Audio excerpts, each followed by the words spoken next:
Olá pessoal, sejam bem-vindos a mais um episódio do Tributex. Meu nome é Douglas Stelletti, sou advogado tributarista e hoje eu vou comentar as principais notícias e novidades do mundo tributário. Fique comigo até o final e vamos juntos entender as últimas mudanças e suas implicações para você e sua empresa. Na última quinzena, sem dúvida, a Lei 14.973, publicada no dia 16 de setembro, foi a principal novidade no ambiente tributário. Ela traz inúmeras inovações, não só na legislação tributária, mas também com impacto em outras esferas. Por exemplo, a lei diz que os depósitos esquecidos, ou seja, valores depositados em instituições financeiras e com cadastros desatualizados, poderão ser incorporados pelo Tesouro Nacional. A partir da publicação da lei, os proprietários desses depósitos têm 30 dias para reclamar junto à instituição financeira. Caso não sejam reclamados dentro desse prazo, os valores serão transferidos para o Tesouro Nacional e utilizados como receita orçamentária. Os titulares têm o direito de contestar o recolhimento desses valores em até 30 dias após a publicação de um edital específico, ou seja, a partir da publicação da lei, a pessoa tem 30 dias para reclamar junto à instituição financeira. Não sendo reclamado, esse valor vai ser transferido, vai ser publicado no edital e essa pessoa ainda vai ter mais 30 dias para poder dizer, olha, esse depósito tem dono, esse depósito é meu. Caso isso não seja feito, os valores serão incorporados de forma definitiva ao Tesouro Nacional. Você pode consultar se há algum valor esquecido vinculado ao seu CPF através do site do Banco Central. O site é o valoresareceber.bcb.gov.br/público. A lei também altera de forma negativa a sistemática dos depósitos judiciais. Para quem não sabe, o contribuinte tem o direito de depositar em juízo o valor integral do crédito tributário que está sendo discutido, ou seja, que o contribuinte pretende anular. Esse depósito em juízo era atualizado pela Selic. Ocorre que a lei traz uma inovação em que a Caixa Econômica Federal deverá transferir para uma conta do Tesouro Nacional esse depósito e após, caso o contribuinte venha a ganhar a ação, ele terá direito a receber o depósito devidamente atualizado, porém a lei trouxe a previsão de que essa atualização ocorrerá por um índice que reflita a inflação, ou seja, um índice parecido com o IPCA-E, que hoje é muito menor do que a Selic. Portanto, os contribuintes que antes tinham a atualização do depósito judicial pela Selic, com base na nova lei, terão apenas a atualização com base, provavelmente, no IPCA-E. Trata-se de questão questionável, visto que fere, ao meu ver, e também de outros juristas, a isonomia, visto que quando o contribuinte paga um tributo em atraso, ele deve pagar esse tributo corrigido pela Selic. Porém, quando ele opta por discutir, deposita em juízo e ganha, vai estar recebendo um valor corrigido por um índice menor do que a Selic. Então, fique atento a essa novidade, porque pode impactar na estratégia tributária. A lei trouxe também a possibilidade de pessoas físicas e jurídicas atualizarem o valor dos seus imóveis a valor de mercado, mediante a aplicação de uma alíquota reduzida de ganho de capital. No caso das pessoas físicas, 4%. No caso das pessoas jurídicas, 6% e 4% de IRPJ e CSLL, respectivamente. Essa opção deve ser feita em até 90 dias da publicação da lei, assim como o pagamento do tributo, porém não será benéfica para todos, visto que a lei traz um benefício gradual de acordo com a sua expectativa de alienação e baixa desse bem. Ou seja, as pessoas que têm a expectativa de vender esse bem em até 36 meses não conseguirão aproveitar nada desse custo tributado a título de atualização, enquanto as pessoas que pretendem vender o imóvel após 180 meses, essas sim terão um benefício porque poderão abater 100% do custo. São vários períodos trazidos na lei, até 36 meses tem 0% de possibilidade de aproveitamento, de 36 a 48, 8%, de 48 a 60, 24%, e daí vai até chegar aos casos em que a alienação ocorre 180 meses após o aproveitamento desse benefício, ou seja, da atualização agora prevista nessa lei. Então fique atento, porque se você pretende vender o imóvel amanhã, não vai conseguir aproveitar. E você que possui patrimônio no exterior e não declarado no Brasil, mas é residente fiscal no Brasil, saiba que isso é crime e a lei trouxe a possibilidade de você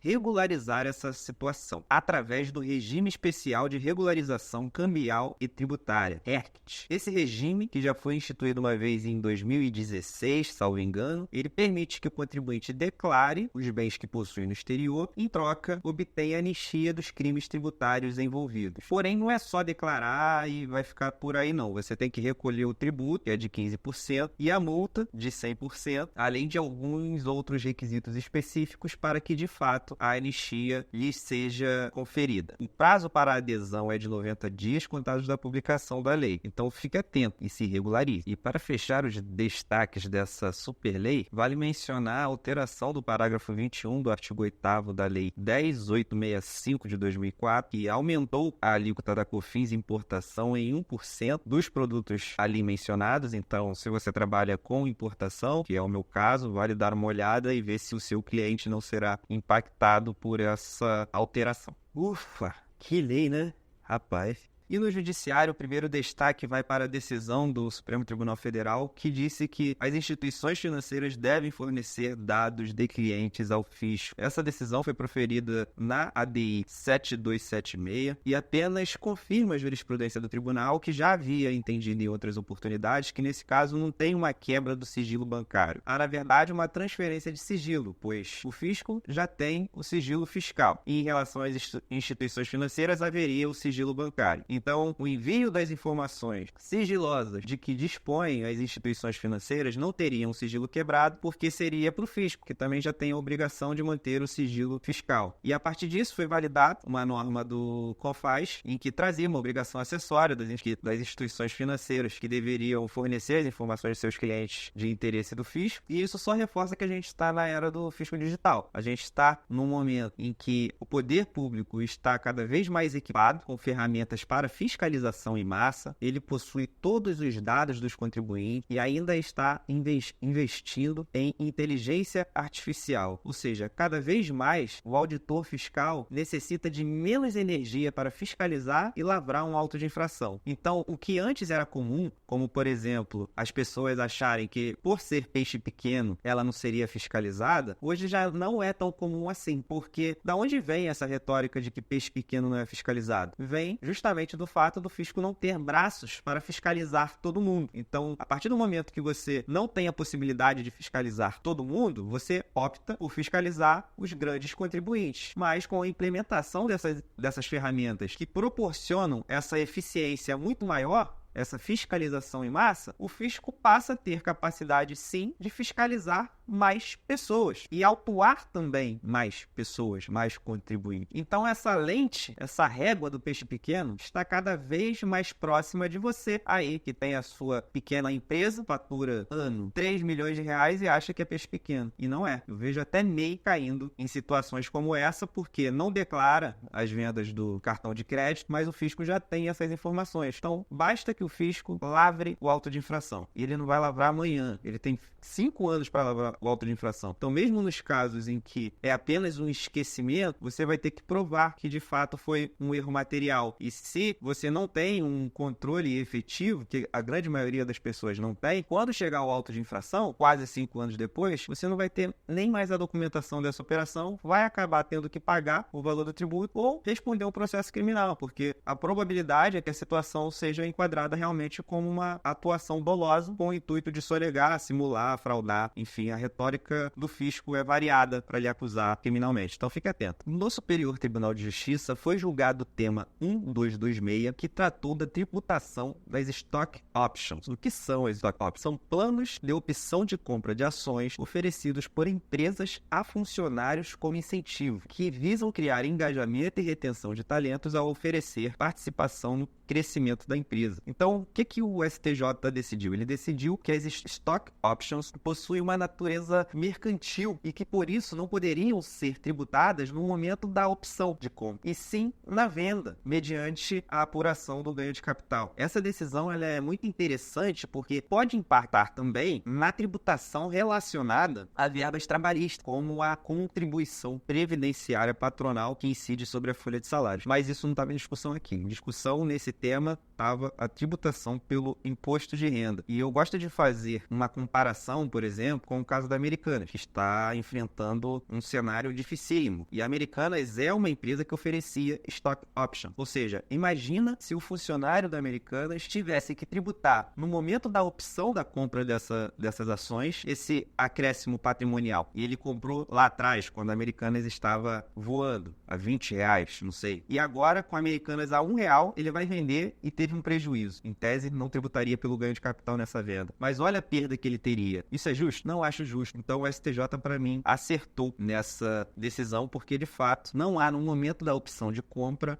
um acréscimo patrimonial, apenas no caso da venda, em que será apurado o ganho de capital. E essa decisão esvazia uma das matérias que seriam objeto de transação, que é justamente esse tema das stock options. E isso serve também como exemplo de que, embora estejam sendo criadas várias modalidades de transação, não são todas que são favoráveis para o contribuinte. É necessário procurar um profissional especializado para que ele lhe aponte a real situação do tema e você, diante das expectativas daquele tema e dos benefícios da transação, defina se de fato é vantajoso ou não para você, nesse momento, aderir a uma transação específica. E você lembra da tese do século, daquela que trata da inconstitucionalidade da inclusão do ICMS na base de cálculo do PIS e da COFINS?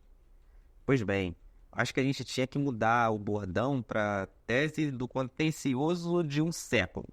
Em todos os episódios eu acho que eu trago uma novidade atrelada a essa tese. E agora temos outras. O STF entendeu que a Fazenda Nacional pode ajuizar ações rescisórias em face de contribuintes que tiveram ações transitadas em julgado em desacordo com o que ficou decidido na modulação de efeito. Essa é uma novidade. A segunda é que, eu já falei em algum dos episódios passados, que a Receita Federal estava entendendo que o FEC, que é um adicional ao ICMS, destinado ao Fundo de Combate à Pobreza Estadual, tinha natureza diversa do ICMS e, por isso, não estaria englobado na decisão do STF e, consequentemente, não poderia ser excluído da base de cálculo do ICMS. Contribuintes, através dos seus excelentes advogados, foram à Justiça e já começam a surgir algumas decisões dizendo que, para mim, é o óbvio. Mas eu deixo bem claro aqui que é pra mim, porque tá difícil você cravar alguma coisa no direito tributário, né, gente? E o óbvio que foi dito é que o adicional também deve ser excluído da base de cálculo do PIS e da COFINS. Parece repetitivo, mas é isso, né? Direito tributário é um eterno gravador. E a dica do episódio vai para você, empresário, que contrata pessoas físicas como pessoa jurídica para prestar serviço para a sua empresa. Embora em âmbito trabalhista a jurisprudência esteja se consolidando de que há possibilidade de terceirização, essa situação impacta na contribuição previdenciária patronal devida e a gente sabe que um dos grandes problemas enfrentados pelo Estado está relacionado justamente à previdência. Ou seja, a contratação de pessoas como PJ impacta na arrecadação da contribuição previdenciária. Consequentemente, a Receita Federal quer coibir essa prática. Então, por mais que haja uma jurisprudência trabalhista, você tem que ficar de olho na outra ponta, que é a jurisprudência tributária sobre a matéria.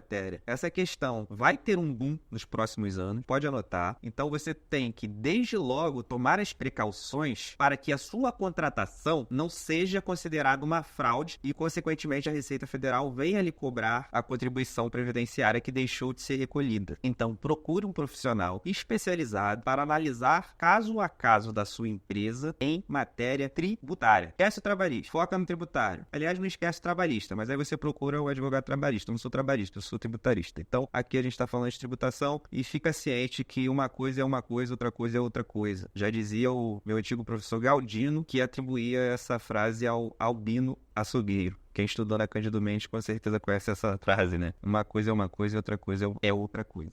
Ficamos por aqui. Muito obrigado pela companhia e até o próximo episódio.